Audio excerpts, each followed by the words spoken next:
Waiting to buy a home? The Churchill Mortgage team says now is a great time to buy. Waiting could be a costly mistake because when rates drop, new home buyers will flood the market, driving up home prices. Go to churchillmortgage.com for your free analysis and see how home values can outpace rates to help you build wealth over time faster. This is a paid advertisement. NMLS ID 1591, NMLSconsumeraccess.org, Equal Housing Lender, 1749 Mallory Lane, Suite 100, Brentwood, Tennessee 37027.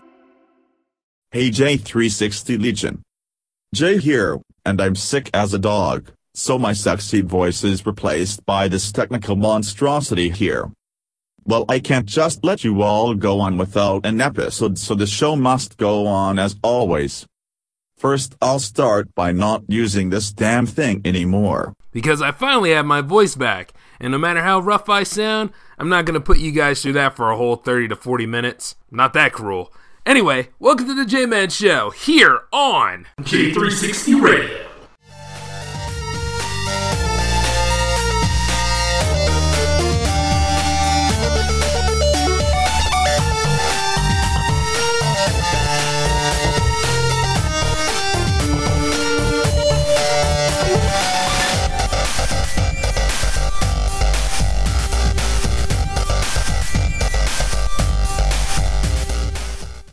Lucky Land Slots, you can get lucky just about anywhere. Dearly beloved, we are gathered here today to... Has anyone seen the bride and groom? Sorry, we're here. We were getting lucky in the limo and we lost track of time.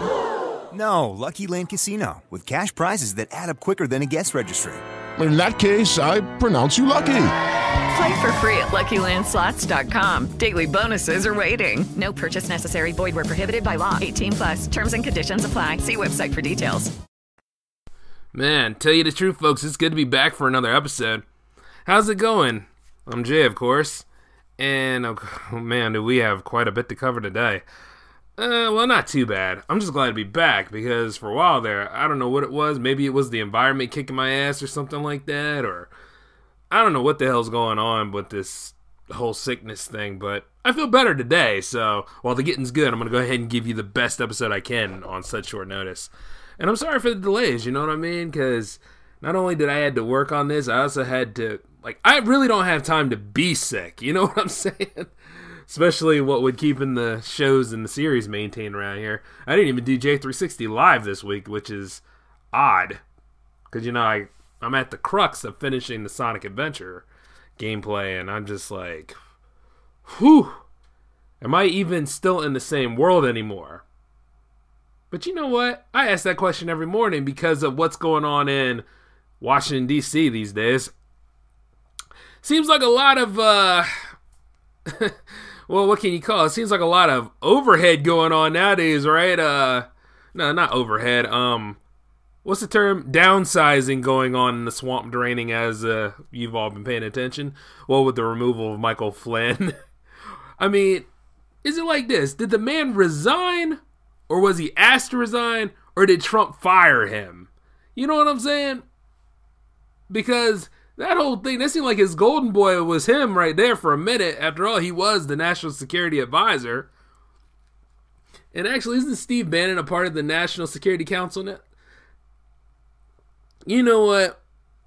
Like I said, it's not necessarily the fool, but it's the fools who follow him. And, you know, Obi-Wan Kenobi couldn't be more right back in the day about this stuff, because this old Donald Trump, oh God, it's not even an administration. You know what I'm saying? It's Incompetence Inc. That's what I've been calling it for the longest time. And it's just a damn shame. It's like, you know, we're not even a month into this new administration. You can't even call it an administration. Yeah. We're not even a month into Incompetence Inc. and just people are jumping ship. You know, Putzer left. The labor secretary, like, he probably saw some things he didn't like, so he was like, you know what, fuck this. Probably gave the old Trump the two-finger salute like Stone Cold did. But, you know, speaking of Stone Cold Steve Austin, I remember during a pay-per-view one time that Donald Trump was on it, and the way he gave, you know, the 45th retrograde a stunner, it just kind of reminds me of, like, how Liberty really wants to react to this whole thing, because none of this is about making America great again. And you want to know what's really sad about the whole thing? This man is the same guy who will go ahead. You don't even know who's more of a liar, him or Kellyanne Conway, name fits the bill, or Sean Spicer. And now there's a new idiot that's just revealed himself. Well, you can't even call him an idiot. Pretty much a new asshole. Looks like he has this giant forehead. You know what I'm saying? I think his name's Stephen Miller. Yeah, that's his name. Like, he's saying that he'll go on any show, anytime, anywhere. I'm like, what the hell is this? Grade school? Like, to say that the president is 100% right, so you, much like anybody else, are going to just willingly lie to media. And any sort of fact-finding on these people, now it's considered fake news. Throw around fake news all the time. But, you know, you've all seen it yesterday during his press conference, right? Like, this is not a president, folks. This is a damn toddler. A grown giant man baby. At 70 years old. Damn, you know, if I ever make it to 70, because chances are, with the way he's going and all this circle jerking that's occurring in the government these days, if I ever make it to 70, I hope not to act nearly as bad as him, but with the way he's all sorts of messed up, and you can just look at him and see this way, he hasn't gone full Palpatine yet, but his draconian message is showing. And it's just fucking crazy. But you know what, though? It's falling apart at the seams. And even as it's falling apart at the seams, he's so senile, he will look and tell you that his administration is a fine oiled machine. Wrong. It is a broke-ass wagon. It is busted up. It's just filled with a bunch of narcissists that are just as crazy as him. And luckily, the power structure is failing. So hopefully we can just hold on out for either the 25th Amendment to come to terms, or a lot of other people to get really pissed off and actually start investigating all of this, because the Russia allegations aren't going nowhere. And making sure that, you know, the ethical thing to do would be to remove him from office, and then, like, hopefully try to ride the rest of this there I go trying to say that word, because it's not an administration, it's an asylum. Try to just get the rest of this fixed up. I don't know whether an impromptu election could be done or somebody could serve the interim, but something is crazy with all of this, you know? And you can't just look at this and say that this is all for American safety and making America first. No. Damn that. This is not making America first. And did you see how he ripped into one of his White House correspondents? You know, she does reporting for the White House, reporting and making his media look good, and he gonna go ahead and get on her about setting up a meeting with the Black Caucus. How many times can you tell this guy that he's the president? Does he forget that that is his job? His job is to work for the people. Or wait, it's a certain group of people he's working for, right? Because ain't nobody else enjoying this other than white nationalists. You know what I'm saying? Other than certain people that are they're just loving this shit. But the damnedest thing, you know, we're all here too. So you can't just up and just ostracate and throw other people out. Oh, I'm not going to answer the question because it's not good, not good, not good. And like, will you set the meeting up? Could you set the meeting up? Are those the friends of yours? I'm like, are you out of your damn mind, dude? This isn't Trump Tower. It ain't the Trump house. It's the White House. You know what I mean? Fuck, do your job. You know, it's like, he's lucky I wasn't out there interviewing him. I mean, because, like I said, I don't take no for an answer, and I'm pretty much like the fly in the ointment. You gonna feel me around. You see what I'm saying? I won't leave you alone about this kind of stuff. You can't just go ahead and just throw blinders up and then go ahead and make it seem like that nobody can reach you and talk to you. You are the president. Your job is to talk to the media. You're the news. You know? It's just like, once again, this old fart is an example of why certain people, you know, are not qualified for certain jobs. He's not a king. Oh, all of a sudden you all think that this is King Trump the First. No. You see, the thing is, I would call him President Trump if he was presidential, if he was actually being a president. But he's just being a giant baby, you know? Like, I guess he thinks that this is Congressional Apprentice or some shit because, okay, he'll silence one, he'll fire another, and then he'll act like he didn't even do the firing. He'll make it seem like somebody else did. And besides Mike Pence actually reacting to Flynn the way that he did regarding these Russian allegations and everything else, Donald Trump still did the firing, or, still proposed to tell him to resign, And then got the nerve to call it fake news, even if you're fact-finding.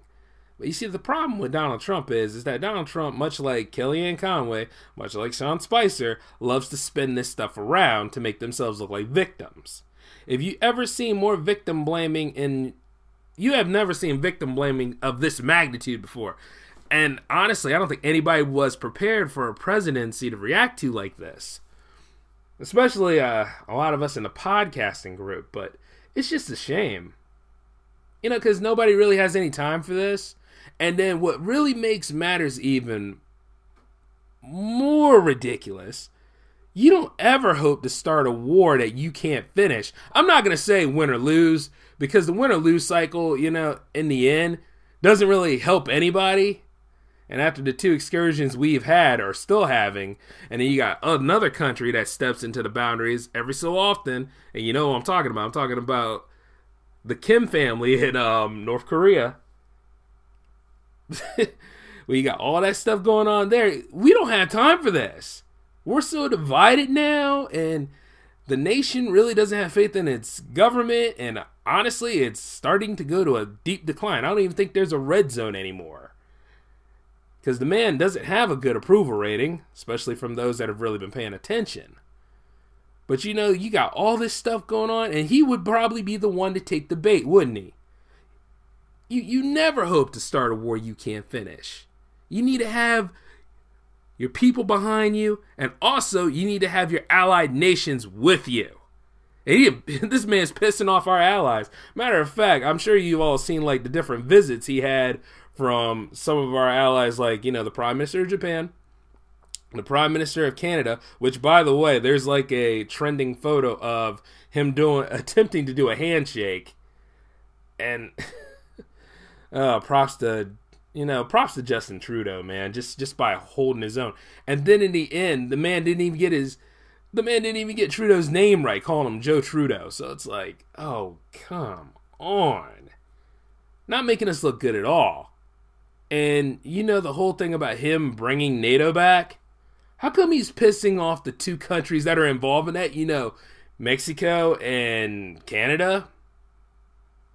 You see what I'm saying? And then got a nerve, and this is way back, well, not even way back, this is about a week or so ago, when he was in that conversation with Australia. Australia, of all things. What the hell did Australia ever do to us other than be our friend? One of our very few friends at that. It's just dumb. All of this is just beyond retrograde at this point. And whoever the 46th president's going to be... Oh, which, by the way, did you know that he's supposed to be going to Florida to go ahead and start on his campaign for the next election? This is foolish. This is beyond foolish. Not only is it an ego stroke, it's a circle jerk, and it's just beyond... Nowadays, I do nothing but laugh, and I keep a checklist going. Because, the people aren't supposed to age. The people are supposed to live their lives, keep an eye on what's going on, you know what I mean? Be aware, be informed, and do what they need to do to make their lives better. I don't expect the president or any of the presidents in our history to do everything for us. I mean, we have to do some of the work too, but if you're sitting here waiting for the government to get to work, well, you're going to be in for a long time, because the federal is just balls to the wall nuts right now, and hopefully you have a state government that you can actually work with. I'm not going to say depend on, I'm going to say work with. See, luckily here in my state, we do have a decent state government. I mean, it ain't perfect all the time, but it's decent. And I'm just going to hold out for a little bit until, it's time for me to jump ship and go where I need to go, because I plan on living in other states. So it's just wow right now, Things are just beyond crazy.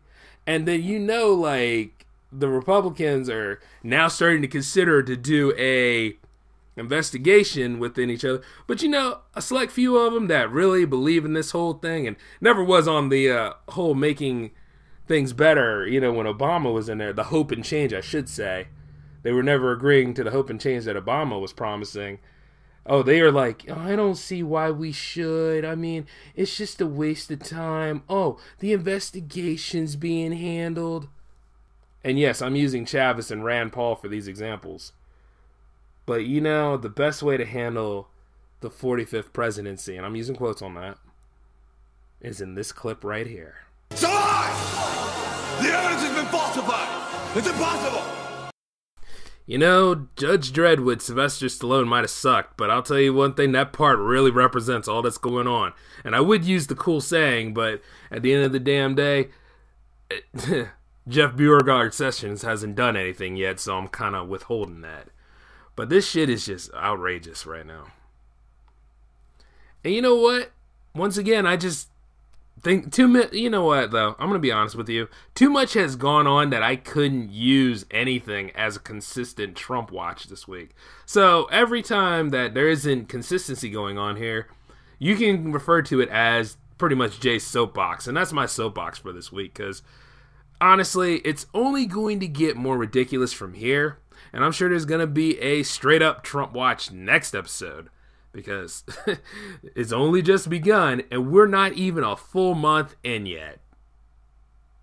But I know it's coming, though, because as soon as February 20th hits, you'll be thinking that those 100 days are over because of the way it feels. But you know what? Nope. Still got a while to go. Anyway, though, I don't want to go ahead and do it on that note. I mean, after all, I'm back now, got my voice right. And, today is technically a fun and games episode because, I'm not going to talk about movies entirely today. And I'm not going to talk too much about the DCEU, even though that has more than enough problems going on. Like, look, I'm on the side of it. I want to see it succeed. And I actually took the time to rewatch certain films. So, the 3 films that are in the canon currently. But I just need to say this about that industry for a minute. Let's stop worrying about movies that are announced. You know what I mean? Instead of the idea of Suicide Squad 2, when people really didn't like Suicide Squad 1, and then you take Mel Gibson, and then allegedly he's supposed to be the director of that film. Not saying he's a bad director, but when you consider that the controversies that surround Mel Gibson, and didn't Mel Gibson speak out about this whole thing? You know what? It doesn't matter at this point. Because at the same time, it feels like trolling. There's a lot of films on deck for the DCEU, but I would kind of like it if they have their directors, if they have their crew, and then they have their casting, and then they have their premise, and then they know where all this stuff fits in, like gelling it together. Just pace yourself, Warner Brothers. I mean, damn. You know what? Isn't it funny that a couple of years ago, a couple of years ago, that Sony Pictures was having a hard time. But right now, Warner Brothers looks like hell ever since 2015.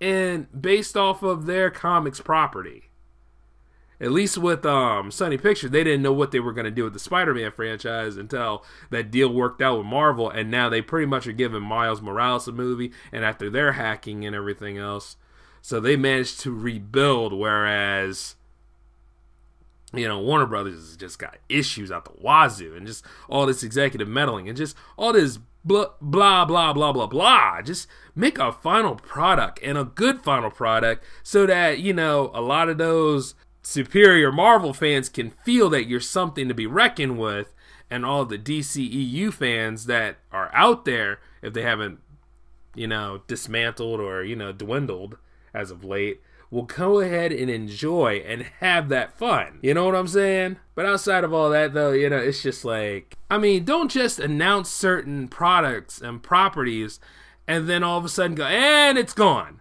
Because there is such a thing as development hell, and I will talk about that in one episode, possibly the next one. Because you're going to ruin the few fans you do have that way. You know what I'm saying? You get their hopes up for a Shazam movie, and then the Shazam movie's been shelved, and then you have other movies, like the Watchmen movie wasn't going to get done anytime soon. It's amazing that we managed to get that film, Even though there's a lot of people that don't like it, I understand that, but at least you managed to get a film. And the thing is that you're going to alienate your fans. And, you know, there are plenty of industries that do this stuff. It's not just movies. You know, anything that's enjoyable. Because there's a story behind everything. Like how you have a favorite show and it gets canceled. Or how you have, and particularly, a favorite game series. Or a lot of great gaming IPs that only get like 1 to 2 installments. And then you alienate the fan base. And then you pretty much ruin your next system run to the point where you have to start developing software just to make ends meet, and then your software is not all that good, so you pretty much become a shell of your former self, and it's a mockery. Yeah, today we're going to be talking about video games, folks, because I'm on the verge of recreating the Power Play, and you know, it's just a good time to talk about it. And in case you haven't got my references earlier, I'm looking into one of my favorite game companies of all time, Sega was at the top of their game in the 90s, you know what I mean? You know, back in the day, it wasn't even about Sony, Microsoft, and, well, Nintendo. Nintendo was always there, but the thing is, Nintendo's main competitor was Sega. It was between those two. I mean, sure, there were a bunch of third parties like 3DO and Neo Geo, and, like, see, at the end of the day, it didn't really matter. Because some of those Neo Geo-based properties that were SNK, they ended up going to Sega and Nintendo too, so... And 3DO became a software developer after their system didn't pan out. And then, I don't know anybody who owned a GVC or a Philips CDI. Even though Philips CDI was technically Nintendo to a point. But, hey, you know what?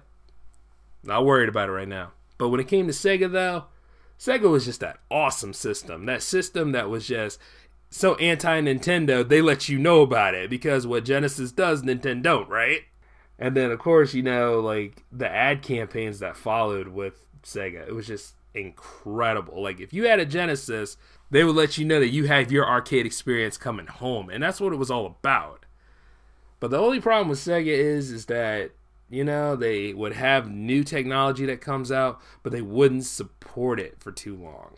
Like, maybe after a few months or maybe a year or so, it would be there and it'd be enjoyable, but the thing is, it would not be supportive. Like, for example, the Game Gear, one of the best handhelds of all time. You know, the design is still being copied to this day. Like, there's even a portable Sega Genesis game system out there. It's made by At Games, but if you look at it, the way it's held, it's pretty much designed similar to the Game Gear and the Nomad. And the Nomad was pretty much the Genesis portable. But you see, the Game Gear was the Master System portable. And, you know, it had a lot of peripherals to it, much like the Game Boy did. But the beautiful part about it all is that it had an enjoyable amount of video games. You know, it was a battery eater, don't get me wrong, but they made accessories to remedy that, you know, with the power back. And then sometimes you could actually use, like, your Genesis power adapter to go ahead and keep it going, you know, like if you're at home or whatever. And then there was also a peripheral, I think it was like a belt or something to keep, like, it was before the power back was made. It was the power adapter to keep the system on. So it's not like they didn't remedy the problem. But the thing is, it's trying to play the damn thing in bright sunlight too. It was just unbearable. But when you play at night though, and you had like that beautiful screen light up and you heard like the Sega chant at the beginning, and I really love my Game Gear. And speaking of which, I got to get it fixed. And as soon as I do, I probably won't be doing this show as often. I'm kidding. But years and years, it was third party that was keeping that system alive. It wasn't Sega themselves, even though it had a healthy Sonic library. And isn't that like the main thing about Sega nowadays? All you really do know is Sonic. Like, at least then they had different IPs. They had Golden Axe, Streets of Rage, Phantasy Star. They had some one-shots like Rise Star. I don't know if you could call Knights a one-shot, because he had 2 games, and one did get re-released. Then you had Alex Kidd, you had House of the Dead, there was even a Michael Jackson game on the Genesis. Flicky, you had Outrun, you had Virtual Fighter. And you know, for a while there, before Virtual Fighter, there was a certain game series that was coming along named Eternal Champions, but certain fans and a close friend of mine kind of ruined that by heavily investing in Virtual Fighter, and Sega just didn't want to do 2 fighting franchises at the same time, which is kind of a bullshit move, but you know, Sega had money problems. Like for a while there, they were going to form a company with Namco Bandai, Well, actually, it's not even Namco Bandai anymore. It was Bandai at one time they were going to form with. And things just didn't come to pass, and it fell through. So they ended up merging with Sammy, who do Pachinko machines. And they're former lottery machines. And that's why whenever you see Sega Sammy, you know, that's the parent company. But, you know, I like to think it came out before Sega's money problems. But then again, they managed to get like a re-release or a port or something like that for Sega CD. And I'm not going to talk about Sega CD or the Sega 32X because while they were interesting peripherals for their time, it's just the technology was too new for the Sega CD. And then 32X just sucked. And matter of fact, 32X, rather than just going ahead from the 16-bit into the 32-bit because people knew the Saturn was coming, they alienated their consumers by saying, oh, no. And this is Sega of America doing this because Sega of America had a bit of a rivalry with Sega of Japan for some damn reason, had a fallout. It's amazing when you got two subsidiaries and one company just have a giant fallout and act no better than the presidency that's taking place now. And I'm using quotes on the term presidency because it ain't much of one. But, yeah, they had a disagreement with each other so bad. Fans knew that the Saturn was coming. But you see, Sega of America was like, no. Go ahead and buy the 32X. That'll hold you over. We're going to support it. We'll give you that arcade experience home that you always wanted. Because that was the whole thing about Sega, you know? Because Sega dominated the arcades for the longest time. And the ability to play them at home on your Genesis was the selling point. So, as you're sitting there buying this damn thing to put on your Genesis, and, you know, if you had a first model Genesis, it's even worse because you got metal prongs to put the damn thing in. It looked like hell. It was like this giant mushroom that you would put on this Genesis. I remember my dad buying it, right? You see, I was a kid at the time. I didn't have a job. But I remember him buying it. I looked at this thing, and even I knew it sucked. I was like, Dad, I don't see myself using this for a while. But you know what, though? It's one of those things where my dad bought it for him. Because, man, I tried playing Sonic and Knuckles on that damn thing. Oh, God. It's like, because there was just too much on it, it wouldn't even read the lock-on technology from Sonic and Knuckles going into Sonic 3. So I went ahead and did a little surgery myself and took the damn thing off of it. It was ridiculous. Like, you know, because I can understand the concept of taking the Sega Genesis and this 32X, whatever it is, and making it into a 32-bit system, but it would be better if you know that they went ahead and they just said, all right, the Genesis is great, it's doing fine, but you know what, it's time to move on to the next thing. Let's work with our Japanese brother in our same company here, and let's go on ahead and just form something, which is what the Saturn was. The Saturn could have got a big boost, and it could have been something great for the 32-bit, but the Saturn was so hit and miss, you know, because it wasn't introduced here right. Like, it was introduced okay over there in Japan, you know, because of Sega Senshiro. And that whole ad campaign surrounding that, Sega had terrific ads. But when it came to the fact of having this system come out, and they alienated their consumers by this trickery, you know what I'm saying? Sega of America shot themselves in the foot. And I would delve deeper into that, but, you know, I'm going to save that for a couple of blog posts that I have lined up for you all. But going back to it, though, let's just focus on the Genesis. The Genesis, however, was a powerhouse in its own right. Like, sure, it had a crazy sound system, but you know what, though? It was perfect for the time it came out. Especially as you're sitting there playing through all of these different games, like, you know, Alien Storm, and then the music in that, and then, like, Super Thunderblade. Like, it just matched the tones at the time. And then, like, you know, we were all just getting out of that 80s way anyway. So, the synthesized sounds just made it feel like the future is now. And, like, as I'm sitting here, like, playing through Sonic's Ultimate Genesis for the PS3, it just really takes me back. Like, sometimes I think I would love to get a Sega Genesis again, you know, just so I can play, like, the classic games I do have around here. Especially using the 6-button configuration to play all my fighter games. Because I have Mortal Kombat 3, and then I have Street Fighter. Oh, man, I managed to lose a lot of time with Super Street Fighter 2. Like, that's my favorite fighting game of all time. And it's just like, you know, just sitting there playing with the 6 buttons and just sure you can people to death and just hurricane kicking Bison across the ring and shit. I just love that stuff, you know what I'm saying? And then not to mention that Sega didn't have any restrictions on content. So any sort of blood that you saw, they just went ahead and took it to levels that Nintendo didn't. And, you know, if I come across as a bit of a fanboy, well, you know what? I kind of was. even though I was a multi-gamer throughout most of my life, and, you know, I enjoyed the Super Nintendo as much as the next person, my house was a Sega house, man. I was the only guy in my old neighborhood with a Sega. And that gave me bragging rights. I mean, like, just sitting there just playing through Sonic 2 and just, you know what I mean? Like, the only problems I had with Sonic 2, though, is that when you're in the special stages and, like, there's not anybody to help you control Tails, Tails kind of sucked when it came to getting rings. I mean, well, you know, he could get the rings, but he couldn't jump over them damn mines like anything. And then all of a sudden you get there to that end, and then it says, not enough rings, and you're like, damn it, Tails! You know? But I had a better time playing Sonic 3, though, because at least with Sonic 3, you know, you're in the blue spheres, and, like, there were no mines there, but the game would gradually speed up, so you had to make sure you didn't fuck up, and it's like this, failure is not an option. Now, things are a lot easier because you have save slates, but back in those days, you had to make a break.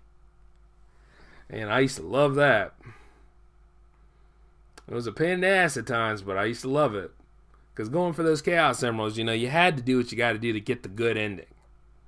If you didn't go for it, you know, you got the bad ending, and then you're like, why the hell is Dr. Robotnik grinning at me? I mean, I just won, right? But then when you play it over and then you say, oh, okay, well, I see. Yeah, now I understand. Not that it really mattered much. I mean, he's pretty much got the same ending. It's just that Robotnik would grin at you or he wouldn't grin at you. But you know what, though? I know Sonic is the mascot of Sega, and it was good to get as many games of him as possible. Kind of like back in the day, you would get a lot of Mega Man games from Capcom, but now you really don't get any.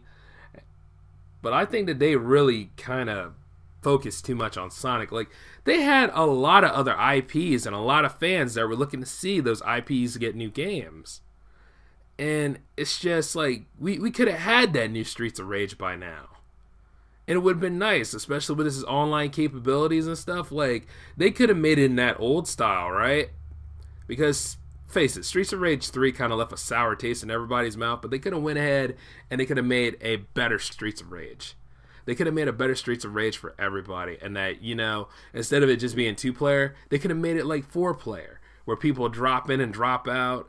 And different sort of shading, the music, you know, just coming back. Like, there's nothing wrong with it. It can be done. I mean, I'm sure a lot of you are out there making your own versions of a beat 'em up right now. Especially those of you out there who are all about the game development and stuff and on Kickstarter. It's just that, you know, when it comes to Kickstarter, though, make sure you're selling your product. Make sure you're showing it well. You know what I'm saying? Don't just do a video of you saying, oh, well, this is what's going to happen, and try to sneak change. Because right now, things don't really look too good for the crowdfunding market, especially with all the snake deals. So make yourselves better. Just a little advice for those of you out there that are being game developers, because I want to see everybody succeed. You know what I'm saying? But going back into it, we could have had that. We could have had all the Castles of Illusions come out. And those were those Mickey Mouse platformer games. And, you know, we managed to get a remake of that on PS3. And it's pretty good. And if you'd have pre-ordered it, you know, you could have got the classic one, too. And I wish I had pre-ordered at one time, but I came to the party late. I mean, especially when DuckTales came out again, and I was like, yo, I gotta pick that up. Now, there might be a bit of licensing with the Castles of Illusion games because of Disney, but when you get right down to it, though, like, we could have had a lot more games to play. I mean, sure, you got the Ultimate Genesis Collection, but as you have this here right now, you know, they're still banking on that retro gaming cycle with the whole Sega Genesis. What is it, like a Sega Genesis retro console or something like that? It's not made by them. It's once again made by At Games, which is also owned by Majesco. So, like, for those of you out there, and you can use, like, allegedly you can use, like, the original cartridges in there, but at the same time, though, it's not built on the chassis of an original Genesis. I think it's like, what is it? Like, it's like pretty much chip ROMing or something. And then, like, it won't play, like, certain games. And that's a pain in the ass, because you might as well just go on ahead, if you're going back in time, and just buy a Sega Genesis to enjoy, whether it's a version 2, a version 1. You can try for the version 3 if you want to. Like I said, just go for a version 1 and a version 2 if you can. But it's just, to me, you know, like, the missed opportunities. Like, there was even a story for Echo the Dolphin that could have been solved. Like, Echo the Dolphin 2, I mean. I think it's called Tides of Time, where, like, at the end you managed to go back in time, but nothing was resolved in the end. It's like just Echo just disappeared or something like that. And then they came out with the one for Dreamcast, which was Defender of the Future, and it was its own game. It didn't follow anything, so it's like, okay, so this wasn't resolved. I mean, what the hell am I supposed to do with this now? And then for a while there, Sega teased us about bringing back certain games of their own. Like, there's been, like, test ports of different games, like the Golden Axe games. Like, Beast Rider wasn't good. We all knew that. It was shit. Now, I want to say that they did that marketing tactic by banking off our nostalgia, kind of like how Capcom tried to get us all to buy Final Fight Streetwise because it was a Final Fight game, but yet it wasn't a Final Fight game at best. Just tactics like that is just really what abuse what little fans you have. Don't abuse your fans. It's kind of like if I was saying that this episode is going to be made today and I didn't air it, you know what I'm saying, because I didn't think it was a good episode. That would alienate you guys, wouldn't it? So it's just like seeing that a game company would resort to these kind of tactics, just to get our money. Just make a complete game. Make it enjoyable. Like, now they're pretty much trying to do make or break with Sonic at this point. You know what I'm saying? Because they're like, oh, we still need to rework on Sonic. I'm like, what do you mean? Like, you were on the right track until, Sonic Colors was great. Sonic Generations was good. And then it's like, after that, Sonic and the Deadly Six I never got to play because it's on Wii U and 3DS. So, I mean, if you guys know about that one and if it's any good, let me know. But, if they really messed up, chances are they messed up because they used a lot of different tactics that didn't make any sense. Like the Sonic Werehog thing in Sonic Unleashed, that was alright. It's okay to see them try new things, but it's just better if you go ahead and just create a new IP or just revive one of these other characters. I think Rystar could use a new game, to be honest with you. Because, I mean, all he had was just one, and it was like, it was fun for its time. It was different. It was unique. But, that there's a reason why Nintendo's characters are so renowned, because they really care about the characters. You know what I'm saying? They're different mini universes and all that enjoyability. But it seemed like Sega kind of either just wanted to move on into thinking about profits or just didn't let these characters develop on their own. And that's debatable because of the two contemplation games like, Sonic and Sega All-Stars Racing or Sega Superstar Tennis. Oh, I almost forgot Samba de Amigo. But, that's a Dreamcast game. I'm talking about the classic Sega Genesis games. And I may play through some of these on the Power Play, as I bring that shit back. Yeah, just sitting back here and just enjoying the good old days. Like, I might go ahead and, I just unlocked Space Harrier. So how about that, And that's an awesome game. Especially when you're running around and walking through the fantasy zone. Well, it's not even walking around. I mean, you run, you jump, you fly. You don't even know what the game's about, but it's just crazy fun because you're just blasting a bunch of things. And then I also unlocked Shinobi not too long ago. Which, by the way, I need to finish that game. You ever played the one on PS2? It's hard. It's really hard. Especially when there ain't no block button. And you gotta climb on those walls. And then, like, when you're climbing on the walls and you're doing the wall run and the dashes and stuff, it's enjoyable. But the thing is, as you get through each and every single level, you gotta be more precise with it. But, in the end, there's nothing wrong with a difficult game. I think a lot of people complain nowadays because a game is too challenging and sometimes it's unforgiving. Like, if you think of all 3 Ninja Gaiden games back in the day. Yeah, I'm talking about the ones on NES. Those were a bitch. And then the ones that were on Xbox and then later got ported to PS3, they were tough in their own right, but they're not as evil as those NES games. Because, like, when you killed certain enemies, right, they would respawn in that same spot. And you had to jump across this ravine to get over there to where you needed to go to finish the level. The thing about Ninja Gaiden was, much like Castlevania back in the day, it wasn't always the boss battles that would get you. It would be the environmental kills. It would be like the environment would just say, oh, you think you're going to win? Not today, motherfucker. and God help you if you're on that one area where it's near sudden death. Like, you can't go back because the screen cut off where you need to go to, and you're in that zone where you know that you're not safe and you're going to die either by falling into the cliff or because of the monster that's going to come hit you because you're going to fall back anyway. Back in those days, like, the characters would let you know that you were weak. And it was just so unforgiving. That's what makes classic games so great sometimes. It seemed like there's a lower difficulty curve sometimes when it comes to modern games, not to mention the campaign length. Back in those days, they had all the time to be creative, and they had all the time to go on ahead and put you into a vice. Because sometimes it'd be so unforgiving, especially when you're near the midpoint of that level, and as soon as you die, you have to start at the beginning. But it's such a challenge, and after you're done raging and being pissed off, you play it again because at the end of the day, you don't want that to be on your failure list. And I know it seems like I'm rambling a little bit, but I'm just getting you prepared for the gaming side of J360 soon. Yep, because there's going to be a lot of co-op episodes, going to be a lot of playthroughs. I'm going to give the YouTube an overhaul. Now, it's not going to be a gaming channel per se. I've also been thinking about bringing the J-Man Show over to the YouTube channel, but there's been some kind of iffies about that. One, the YouTube Heroes thing. YouTube Heroes is stupid. Alright? I can't stand the idea of being a damn snitch in real life. I thought as soon as you mature and grow up, you stop snitching. But considering how I work in this workforce now, and there's always somebody trying to look for an edge on something, snitching is just a way that people, weak-ass people, I should say, get by in this world. I mean, and now this stuff is spread to the internet.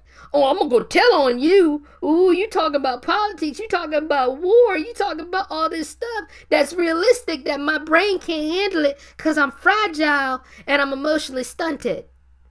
See, that's some bullshit. Look, we're all adults. I like to think most of us are anyway, that run these YouTube channels or anything that's out here on the web. We're in charge of our content. If you don't like somebody else's content, then man the fuck up and leave. You don't have to pay attention to that stuff. You do not have to buy the merchandise. You do not have to donate. You do not have to do any of these things. But all of a sudden you feel obligated to go talk about what content should be on somebody else's channel, right? See, that's why I left YouTube. Like, I was going to bring this show on YouTube first, but then I really thought about it. And I was like, I don't have time for people to whine about the content I make. You don't see me running around over to where you are. And you probably doing no different than me, but because you afraid of competition, or, gee, I must have scared the living hell out of you by being a bit more real. The thing is that you don't govern what I do on J360 Productions. Nobody does, except for me, because I own the company, and the team I work with, because, like I say, not everybody has my worldview. And that's kind of a beautiful thing. That's when diversity is a beautiful thing. But when you go about and try to censor somebody because their worldview is different than yours, you're an asshole. Understand it, accept it, and just realize that, despite all the crazy things that go on, not everybody's going to agree with you. And I think it's a beautiful thing. I like to argue. I think arguing is great. It's refreshing even, if you do it in the right way, but people don't know how to disagree anymore. And this YouTube Heroes thing, when you snitch and you get rewards for being a snitch, well, you know what? That's how weak you are. Rather than go ahead and earn some cred by working hard and making content, you got to go ahead and be the fun police for everybody. Oh, no, you can't do that. The hell with you, I did it. When it comes to finishing these episodes, I don't sit here and just worry about what I did last time. I focus on next. I understand what I did. If I try something new and it didn't pan out, move on to the next one, make a better version. Everything's a prototype and an experiment in my company. That's how you should always look at it. Don't look at it just a failure. Look at it as something to try better with. Like J360 Live, that's still experimental at best, but hell, I'm having a blast, and as soon as I get 100% better again, I'll be able to use it to its fullest, and we probably won't even have to worry about it anymore. But yeah, this YouTube Heroes thing, this stuff is ridiculous. So until they get it right, what I'm going to do is I'm actually going to make a timeline for it. I think the J-Man Show is having such a good time on SoundCloud. I might do some special events for YouTube to test the waters again. I know the movies are going to be on YouTube, but as far as doing the J-Man Show and stuff on YouTube, we'll see where we go. But in 2018, I'll probably give it a shot, because hopefully by then that none of this stuff will be as restrictive as need be. At least with SoundCloud, it's fun, enjoyable, and you're working with other people in the community to enjoy. But when you have people that come out of their way, flag your content and stuff, and to the point where you lose your channel, and the thing is, you worked hard on that channel, that's fucked up. But then again, so is the world I live in. Especially when people don't appreciate shit that you put out here. You know what I'm saying? I'm not going to say I hit rock bottom all this stuff. I don't depend on any of these outlets. What I do is for the fans of the J360 Legion out there. And if they like it, cool. If they don't like it, whatever. At least I done did the damn thing. But you know, that's what you gotta be like. When you in a creative field like this, you take risk all the time. As soon as YouTube gets their shit together, then we'll talk. Because I don't have time to like keep building a new channel just because I said motherfucker this, motherfucker that. I ain't got time for it. Like, sure, Samuel L. Jackson can do it, but I can't do it. That's kind of messed up. And at the end of the damn day, I wish you would know what I was talking about before you all of a sudden react and had the world come to an end. Because at the end of the day, I'm still going to be me whether I got a YouTube channel or not. Vimeo, Daily Motion, do you need some help? Alright, well, I know today is more of a ramble episode, but you know, I had a lot of things to clear up with you all, and for those of you that actually took the time to tune in and see if I was okay, I appreciate it. Thanks a lot to all of you. By the way, I want to give a shout out to everybody in the Potter family, especially the Buffet boys. Keep up the good work, guys. Heard you episode 9. I can't wait to see what y'all do for episode 10. Keep it together, alright? And the rest of you out there in the J360 Legion, don't worry, things are not going to be as dysfunctional next week. Hopefully everything will be alright. And I'll give you something great for episode 13 because we're going to be taking a look at development hell and the evils of a creative field, aka rejections, and what you can do about it. Until then, I'll see you all later. This is Jay signing off. Peace.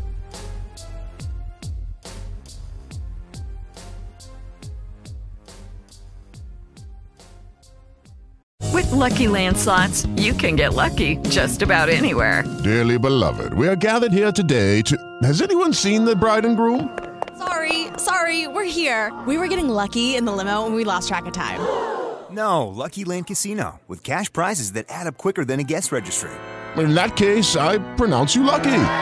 Play for free at LuckyLandSlots.com. Daily bonuses are waiting. No purchase necessary. Void where prohibited by law. 18+. Terms and conditions apply. See website for details.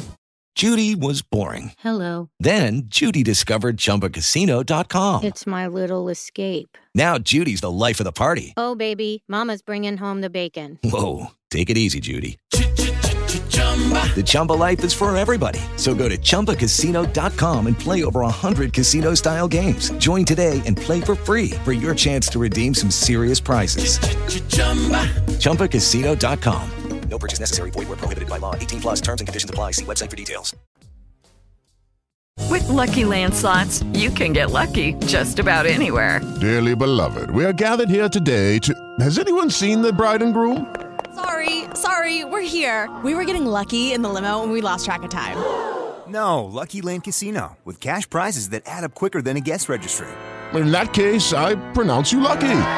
Play for free at LuckyLandSlots.com. Daily bonuses are waiting. No purchase necessary. Void where prohibited by law. 18+. Terms and conditions apply. See website for details.